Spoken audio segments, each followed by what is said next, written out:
Details లోకి వెడితే MLA Maganti Gopinath అంత్యక్రియలు ముగిశాయి. అంతిమ సంస్కారాలను ప్రభుత్వం అధికారికంగా లాంఛనాలతో నిర్వహించింది. మహాప్రస్థానంలో అంత్యక్రియలు జరిగాయి. అదేవిధంగా ఏఐజీలో చికిత్స ఖర్చు మొత్తాన్ని రేవంత్ సర్కార్ భరించనున్నట్లు ప్రకటించింది.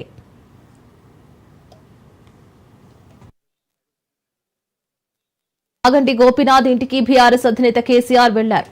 గోపీనాథ్ భౌతిక కాయానికి నివాళులర్పించారు. గోపీనాథ్ మృతదేహాన్ని చూసి బోరున విలిపించారు.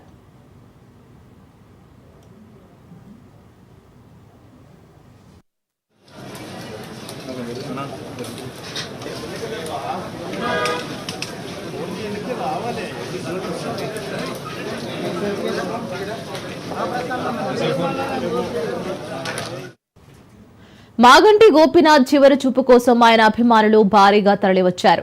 బీఆర్ఎస్ కార్యకర్తలు సైతం పెద్ద ఎత్తున వచ్చారు. మాగంటి గోపీనాథ్ మృతి పట్ల బీఆర్ఎస్ అధినేత మాజీ సీఎం కేసీఆర్ సంతాపం వ్యక్తం చేశారు. ఆయన మరణం పార్టీకి తీరని లోటని అన్నారు. గోపీనాథ్ ఎంతో కష్టపడి రాజకీయాల్లో అంచెలంచెలుగా ఎదిగారని అన్నారు. సౌమ్యుడైన ప్రజానేతగా పేరు సంపాదించారని అన్నారు.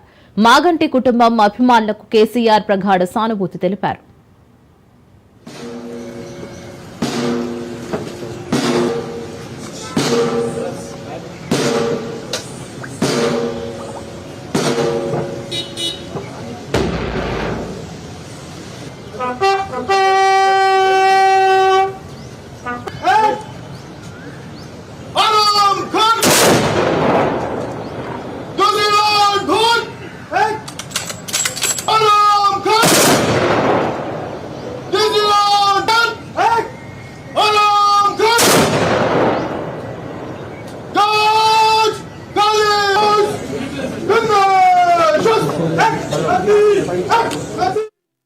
మాగంటి గోపీనాథ్ మృతిపై బీఆర్ఎస్ కార్యనిర్వాహక అధ్యక్షుడు కేటీఆర్, మాజీ మంత్రి హరీష్ రావు సంతాపం తెలిపారు.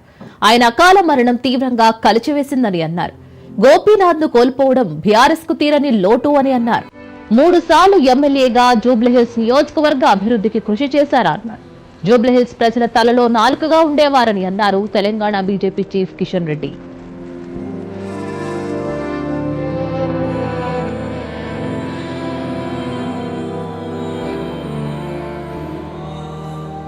టీడీపీ వ్యవస్థాపకుడు ఎన్టీఆర్ స్ఫూర్తితో మాగంటి గోపీనాథ్ 1982లో తెలుగుదేశం పార్టీలో చేరారు. 1985లో హైదరాబాద్ నగర తెలుగు యువత అధ్యక్షుడిగా ఎంపికయ్యారు. ఎన్టీఆర్ స్వయంగా ఆయనకు నియామక పత్రాన్ని అందజేశారు. 2014లో తొలిసారి టీడీపీ నుంచి ఎమ్మెల్యేగా గెలుపొందారు. ఆ తర్వాత 2018లో బీఆర్ఎస్ లో చేరారు. ఆ ఏడాది జరిగిన ఎన్నికల్లోనూ విజయం సాధించారు. అనంతరం 2023లో జరిగిన ఎన్నికల్లోనూ గెలిచారు. వరుసగా 3 సార్లు ఎమ్మెల్యేగా ఆయన గెలుపొందారు. 2022లో బీఆర్ఎస్ హైదరాబాద్ జిల్లా అధ్యక్షుడిగాను మాగంటి గోపీనాథ్ పనిచేశారు.